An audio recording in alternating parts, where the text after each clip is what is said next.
It is so nice to meet you. You are a very prolific Yeah. publisher on LinkedIn with tons of great research content. So I've really been looking forward to this conversation. So thank you so much for being on the show. Oh, thank you so much for having me. Nice of you to say. LinkedIn is rather new for me, started in September, so that means a lot to hear you say that.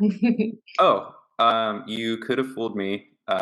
You've actually, I think you were highly recommended by a couple folks who I've already had on the show. I Oh, usually nice. ask like, "Hey, who's your favorite researcher? Who's making great content in the space?" And your name came up. Oh, So, well, that's amazing. and I was already following you at that point, so I was like, "I know exactly who you're talking about." And so, Oh, that's amazing to hear. yeah. So whatever you're doing on LinkedIn, it's definitely working, and yeah, keep it up because Well, people are loving thanks. it clearly. Awesome. Thank you. So for everyone who doesn't know you, I'd love to start out. Just can you tell us a little bit about who you are, what you do in the research space, and your current role at Shopify? Yeah, totally. So, hello, everyone. I'm Bianca Johnston. I am a longtime market researcher slash marketer. So, I sort of started my career in marketing, did a long stretch of market research, and now I'm in more of a marketing role. So, currently, I'm at Shopify as an integrated campaign lead. And I actually started my time at Shopify on the research team and supporting our offline marketing group in growth. So, basically, upper funnel channels, TV, audio, direct mail, supported them from a research standpoint, doing brand trackers, creative testing, like launching a whole new research program for them because they were a newly stood up team. And at Shopify, we have something called the Jungle Gym where you kind of jump over to other teams. And so I really enjoyed working with that team. So, and also felt after a long stretch in research that I wanted to sort of pull back the curtain of back to the marketing side and use my research, all the research basically that I'd done while on that team, to more like action on those insights and create those campaigns. So now, as an integrated campaign lead, I basically lead creative and messaging strategy for our upper funnel channels. So mainly for me, audio and TV. And that involves things like using those insights to create our audience definitions and priorities, messaging framework and strategies. And then I also work with other channels to just make sure we're more integrated in our messaging and sort of we're all very like channels a little bit siloed and like channels get stood up kind of individually. So I'm leading the effort to sort of integrate our messaging and audience insights across those channels. So yeah. That's amazing, and it sounds like you really have like the dual value proposition of marketing chops on the one hand, and then really deep research background. And that's kind of the dream, right? When you're working in marketing, I am a marketer myself, and when you have the ability for yourself to be able to go out and perform that research, it just integrates into the marketing effort so much better. So that's an amazing kind of intersection of marketing and research that you find yourself in. Yeah, I feel really lucky because Shopify kind of gives us the autonomy to sort of like you have your role, but if you can carve out sort of another area that you're interested in and just having that experience, it has really helped me. So one of the things I'm always talking about is like marketers learn market research and researchers learn marketing because like knowing the two is just such a strength.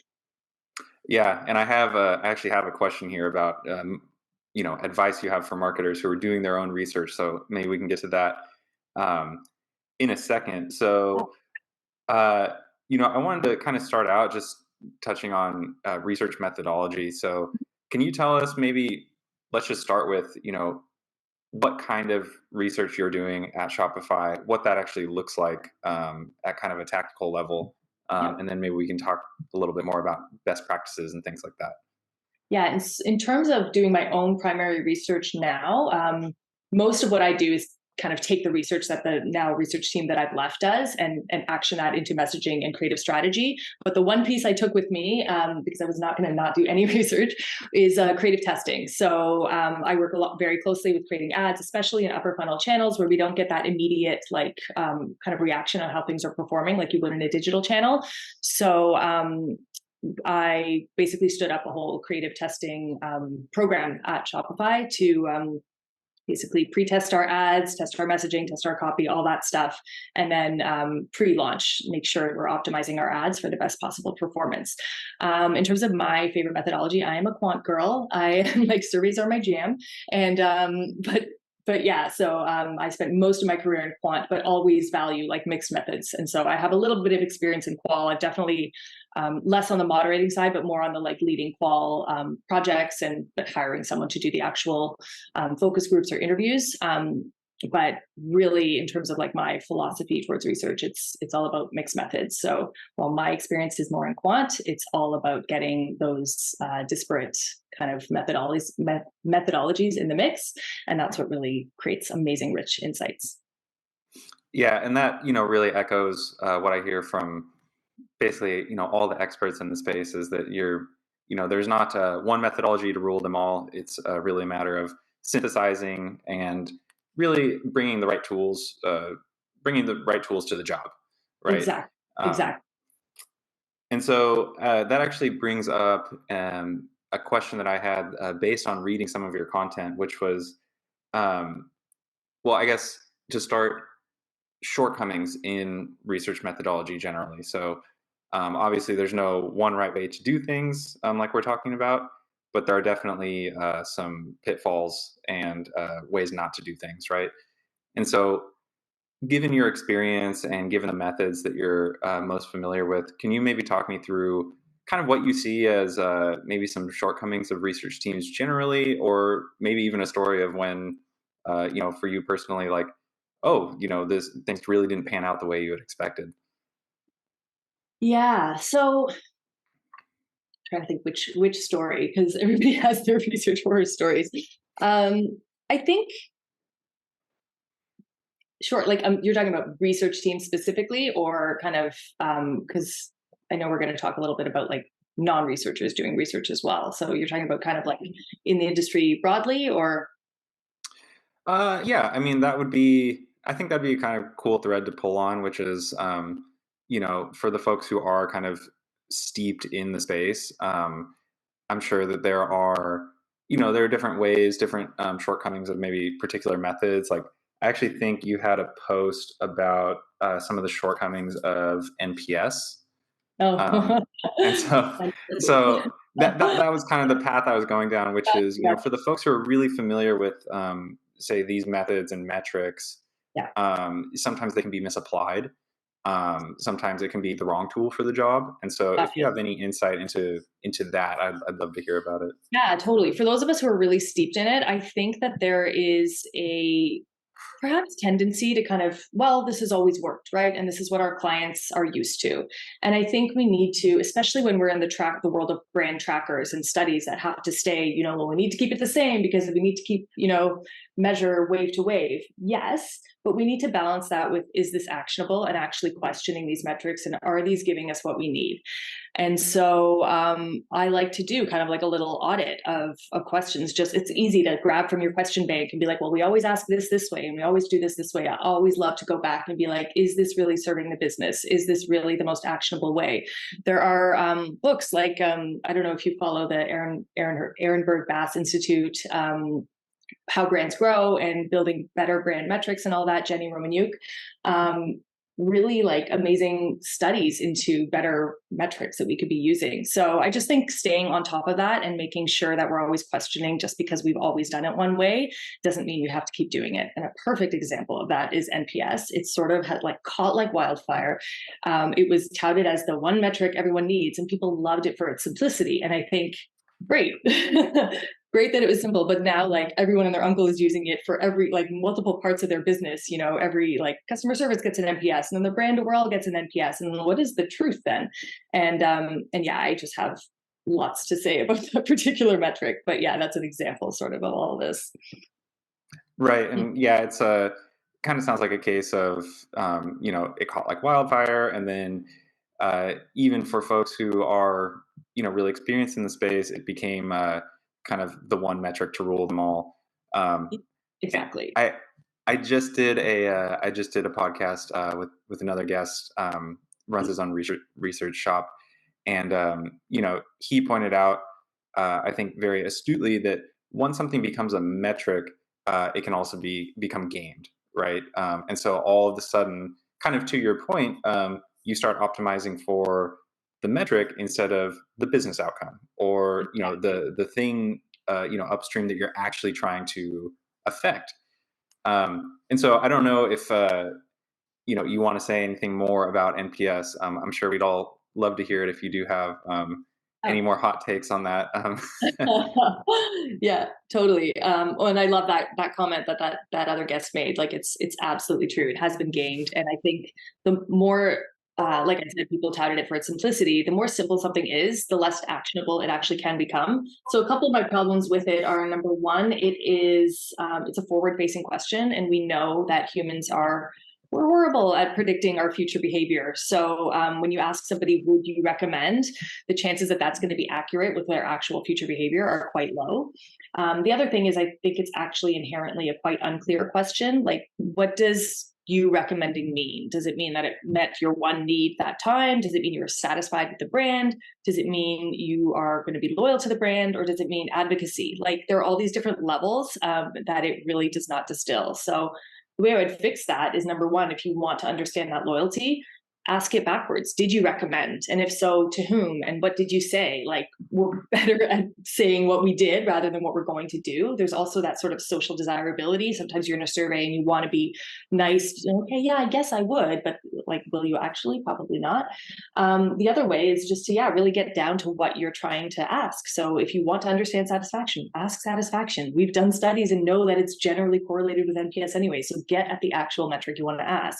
If you want to understand advocacy or loyalty, even, like, look at your sales data. Or this is a repeat buying, So I think there's just much better ways to get at it. And I think every blog, every template includes it. And it's just, I don't think it's the ultimate that a lot of people seem to think it is. I love that. And I think, what you're saying, it kind of sounds to me like the old expression, don't look at what they say, look at what they do.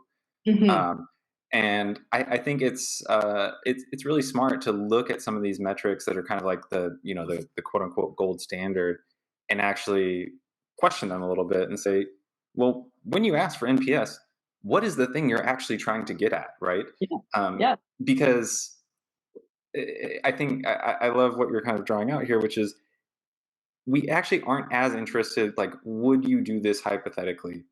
We want to look and see, what have you actually done? What do your actions indicate? What do your dollars indicate?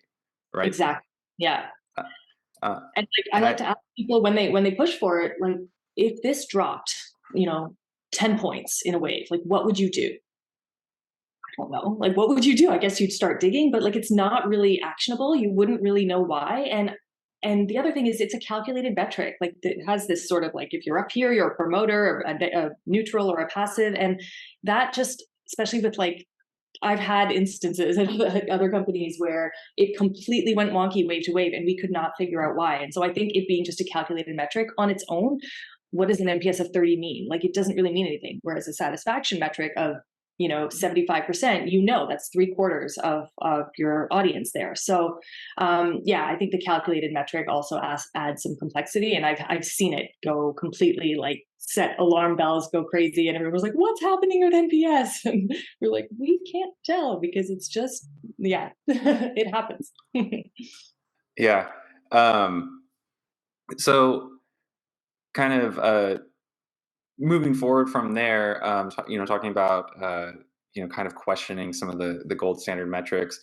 I know that might be a difficult thing for some people to hear, especially folks who are doing their own research. Mhm. I was reading on your LinkedIn. You've kind of noticed more folks who are kind of becoming more research oriented in their roles. So marketers who don't necessarily sit on a research team, recognizing the value of doing primary research, which is amazing, right? Um, Mhm. but I can also imagine when you're that person. I mean, that's actually myself to an extent. And then you start to hear things like, "Oh man, I can't trust NPS, as much as I thought I could." Mhm. So I guess my first question would be, what are your thoughts on roles becoming more research oriented and kind of hybridizing a little bit, I guess? And then maybe we can talk about some advice you have for those folks who are starting to do research for themselves. Yeah, totally. It's a great question. And I saw it a lot more once I made the shift into tech. I think just the pace at which we work, this sort of blurring of the lines between roles, the sort of scrappy startup spirit, a lot more people are kind of taking on research or other kind of functions that they may not traditionally have been trained in. And I think it's great with a caveat. So we call it research enablement. And I actually ran a research enablement program here at Shopify because we had a lot of designers, marketers, product people doing their own research, and that's great. But we just need to make sure that they're doing it properly and that they're given the tools to understand in a way that doesn't make them like read a bunch of books and take a bunch of courses and do that. Nobody has time for that. So we would run like office hours, like a weekly thing where people could come in and ask their specific questions about a survey or a project that they were running. So I think that's a great tip. But yeah, I love the idea of research enablement. I just think we need to empower those other disciplines to kind of learn to do research the right way. Because the thing that happens if they don't is, number one, they just give up and don't end up getting the research they need. Number two, they go through, they launch this project and then they get this data back and they're like, yes, I did the research, I have the data, but it could be completely flawed. It could be completely biased. And here, this is the worst case scenario, in my opinion. Like, you got this data, you think it's right. And so you're going to gung ho and go for it and act on it and make recommendations based on it. And it could be completely flawed. And then, or the other scenario is that you do this research and it comes back and you're like, I don't know what to do with this. And then you lose trust in research altogether and you think, that's not worth it, I'm not going to do that again. So there's a lot of bad scenarios if we don't just like empower, if like researchers and marketers, like I'm always like, we gotta work together, and like help each other get better at our crafts, because having the two is just so powerful. Yeah, absolutely. And I think, the number two kind of pitfall that you identified there is almost the worst. Where, on the one hand, if you have no research, you at least know that you're kind of flying blind. Yeah. Ideally, you would acknowledge that you're flying blind. Sometimes that doesn't happen. Yeah. But yeah, it's almost worse to go out and conduct a whole project and come back with all your results and be like, yes, nailed it. Got all Yeah. these great insights, and then you go to market based on that, or whatever the case may be for your role, and it blows up in your face a little bit. It could be So disastrous. You could be wasting so much time and money. So yeah, that is the worst case scenario. yeah. Yeah. So for the people who are a little bit more of a DIY kind of researcher in their role, maybe they're a marketer on a small team at a startup, could be any number of roles. Do you have any advice? Where would you suggest maybe that they start? Or maybe you could point to some methodologies that you say, hey, it's pretty hard to mess these up. So, then maybe this is a good place to start. Yeah, totally. I think I wouldn't start with the methodology just because it has to start with the objectives. And a lot of people start with research objectives, but I would take it one level higher and go business objectives and be really clear on what you need to solve for the business. What are we trying to move the needle on? Take in all the existing data you have, whether it's old research or sales data or behavioral data, anything you have. Secondary research, seeing what's available for your target in the audience, like target market on the Google. And compile all that and understand what you're trying to solve for the business and bring in other stakeholders if you're part of a team. Once you are crystal clear on that, then you can get into the research objectives, which is what do we need to know from talking directly to customers or our target audience to feed that business objective. So there's business objective, research objective, and from there we can go into step 3, which is understanding who's available to talk to. So if like this is called your sample of who you survey or who you talk to in interviews, and how accessible they are. So you need a certain number of people to survey based on response rates in order to get that back. If you don't have that number, maybe interviews is what you need to do. There are a lot of different factors. And so you have your why, you have your research objectives to the business objectives, and then you have your who are we talking to, and then you can get into methodology. So based on what you need to know and who's available to talk to, what methodology will you choose? And so those are kind of like the first steps I would say you have to start with. And so there's a ton of stuff. I have a post that's like my first 3 steps to writing a survey have nothing to do with writing the survey. It's all objectives, sample, and then writing an outline. I love this. Like a lot of people are like, I'm just going to write a survey. So they sit down and they start writing. And that's how I wrote my first survey. I was like, this is easy. And then you're like halfway through, you're like, this is a little hard. And then you're like, oh, does that go here or here? But who's this? And you're like all lost in the different paths. And then you just want to tear your hair out. So writing a survey is really like the first few steps are thinking. Like any kind of writing, it is. It's like my daughter is like, I'm going to write a novel. So she's 7, so she sits down at the computer and she just starts writing. And I'm like, that's cute when you're 7, but when we're adults, we need to be like, oh, we have to do the thinking first and then the writing. So I was kind of chuckling to myself as you were saying that, because I was thinking, I think I've seen a post about writing yeah, surveys where people try to start with the survey, yeah, and you're drawing out really well. No, there's actually let's call it 75% of the work actually takes place before you write the survey, exactly. and Yeah, that's like kind of the meat, or like the majority of the work. And then if you can get all that right, that's actually going to make writing the survey or your interview questions, whatever the case may be, a whole lot easier, because it's going to be aligned to your business objectives, research objectives, etc. exactly. Yeah, it's I follow a lot of copywriters because that's something I'm interested in on LinkedIn, and that's they all say the same thing. Like the majority of copywriting is like research and thinking, and then you write. And I actually could make the argument survey writing is like a very specific, like less creative, less cool form of copywriting. Like you have to be very careful with your words. You have to make sure there's no room for misinterpretation. You're not there to moderate like the person in, during the survey. So I think it's my like nerdy kind of way to copyright. That's something I've definitely learned in this role, just being close to our product. We help folks conduct research interviews, and we help them much of the time write the interview questions. And Yeah, writing the interview questions, it is in that same kind of niche way. You have to be very specific, very targeted, not ask too much, not ask the exactly. wrong thing. Exactly. And then you have to go through every single type of like persona. And I don't mean like traditional marketing persona, but like any kind of person who might be taking this survey, like how might they interpret this? How might they misinterpret this? And then you have to kind of balance the basically the easiest way for the respondent to hear the question and you making sure you're getting the data you need. So it's this fun little puzzle to work out with every little question. And so I enjoy Yeah.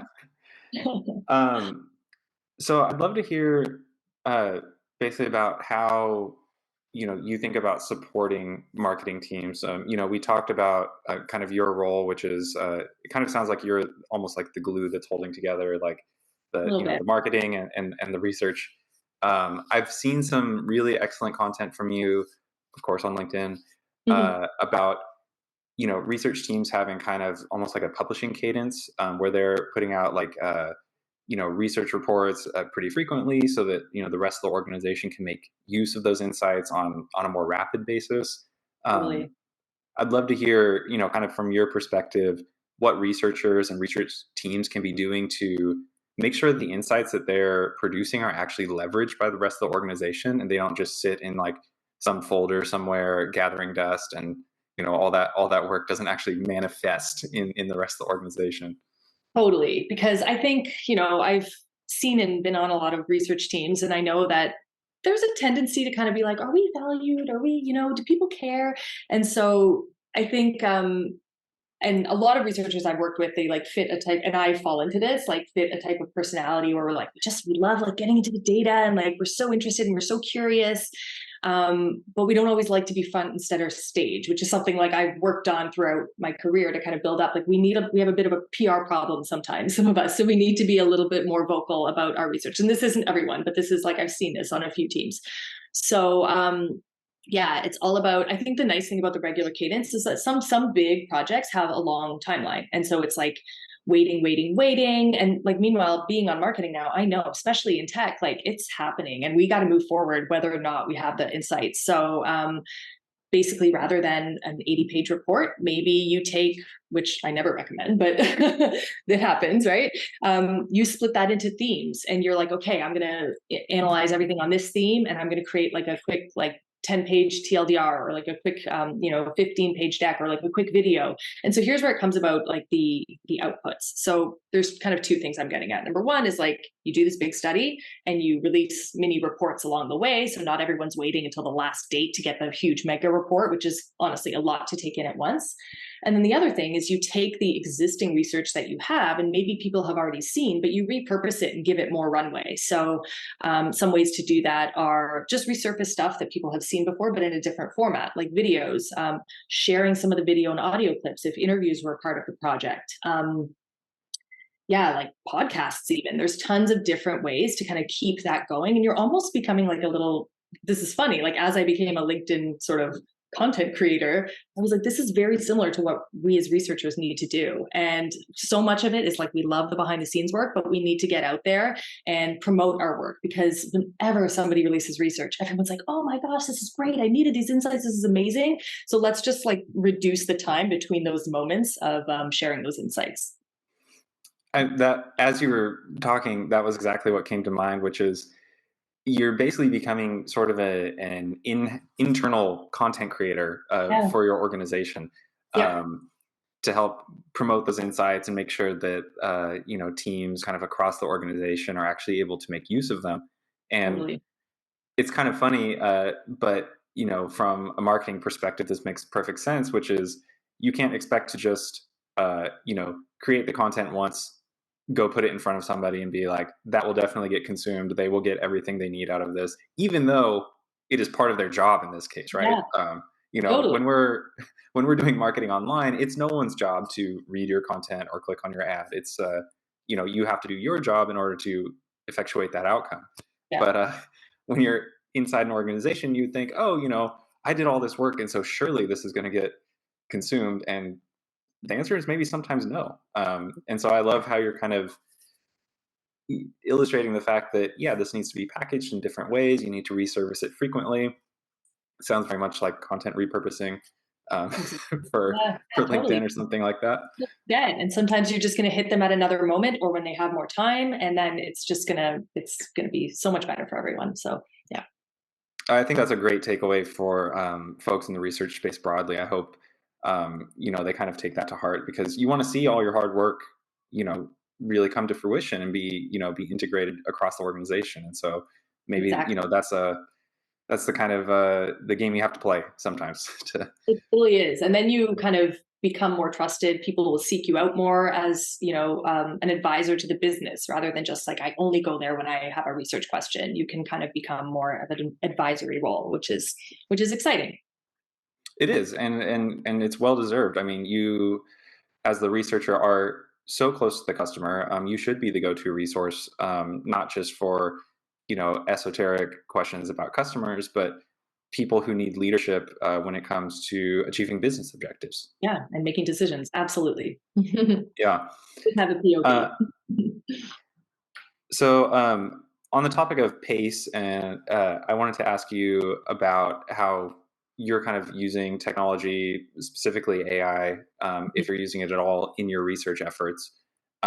You mentioned that especially when you work in tech, marketing, it moves at the pace of the internet, which is really dang fast. Yeah. And so, obviously, using different technology, we can speed up research efforts, operate at a larger scale, things like that. So, kind of what's your view on how AI is sort of impacting the research space? What are the benefits? What are maybe some of the drawbacks or the promises it can't deliver on quite yet? Would love to hear about that. Yeah, totally. For me, it's still early days in my sort of exploration of all of this, but I think the same way I'm kind of using it in marketing is to speed up, getting to a V1, a version one, whether it's of a questionnaire or of a script draft or something like that.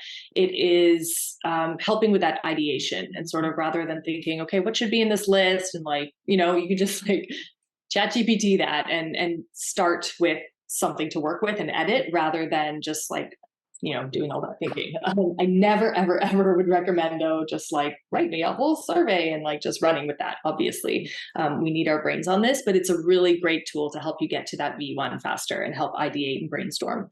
On the insights analysis side, I know a lot of platforms have that sort of like first pass at insights, like an analysis, kind of like from quick research, like dashboards and stuff, and they'll give you sort of like your headline and stuff. So I think those have a bit of a ways to go still, but always using that if it's there, and kind of just seeing what are the quick insights that AI can provide before we go in and analyze ourselves.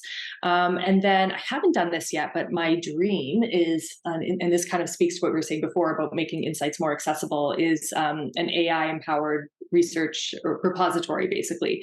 So right now, research repository can be like an Excel sheet, you tag it with the right questions, you make it accessible to everyone in the org. But really, it would be great if, and there are platforms that do this already, it's just the level of investment that you want. But basically, anyone can enter in a research question and it'll serve it up from your primary research in your organization and answer that exact question. So I think that's a great application of it. Not something I've done yet, but something I'm very interested in exploring. Yeah, and I think that's a use case that we're seeing becoming really popular kind of across enterprise generally, which is sort of enterprise knowledge base for X, right? So Yeah. it could be for customer research, it could be for the sales team, whatever the case may be. And so yeah, I think that is actually like a pretty killer application in the research space Yeah. specifically. Um, so we are coming up on time here, and I have just a couple rapid fire questions for you, Okay. and then we can kind of wrap. So we talked about NPS. I know you have some strong feelings about that metric sometimes. I usually like to ask our guests, do you have a hot take or kind of a spicy take on something in the research field more broadly, or if I'm talking to more, in your case, you're a researcher and a marketer. It could be about marketing. But I'd just love to hear if you have a hot take and you're like, the world must know. I need everyone to take this to heart. What would that be? Yeah, definitely my spiciest take is about NPS. It's NPS is BS, I guess. Can we say that? You can say Yeah, that. yeah. I think the other one, which is like shouldn't be a spicy take at all, but is because of how how many people I know don't actually listen to their customers, is, you've got to research your customer. You've got to, like, if you're not doing your research, if you're not understanding your customer, you're just guessing. So quit guessing. That's my other one. And my other kind of point is just about, if you want to be a better marketer, learn market research. And if you want to be a better market researcher, learn marketing. Like, if you learn the other side of that, you're just going to be so much stronger in your discipline. That's amazing, and that actually hits the. We got the 2-for-1 special there because I was going to ask what advice you have for, There you go. researchers and teams who want to be more customer centric.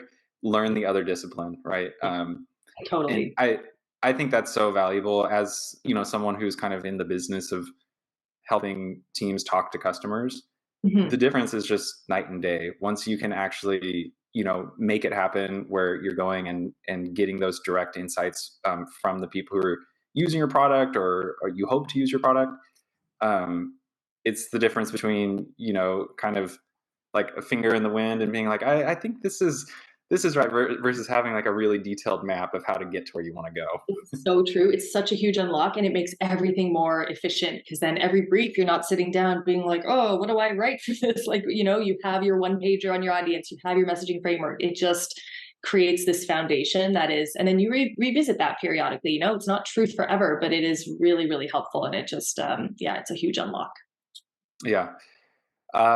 So last question here is, where can people find you? You produce a ton of great content online, and I'm sure that anyone watching this would love to follow along. So can you kind of just give us the off ramp for any social handles or anywhere else that people should connect with you online? I'm all only on LinkedIn. So Bianca Johnston on LinkedIn is where you can find me. I post every week, 3 to 5 times. And yeah, absolutely come and comment and let me know what you'd like me to post about. Because it's been a lot of fun. I met a lot of great people through it. Yeah, and I highly recommend people follow you as well. Great content for all things research, including spicy takes on NPS. So you don't want to miss that. Bianca, thank you so much for chatting with me today. This was wonderful. Love the energy. You have so many great things to say about research, and hopefully we can do this again sometime. I would love that. Thanks so much for having me. Cool. Thank you.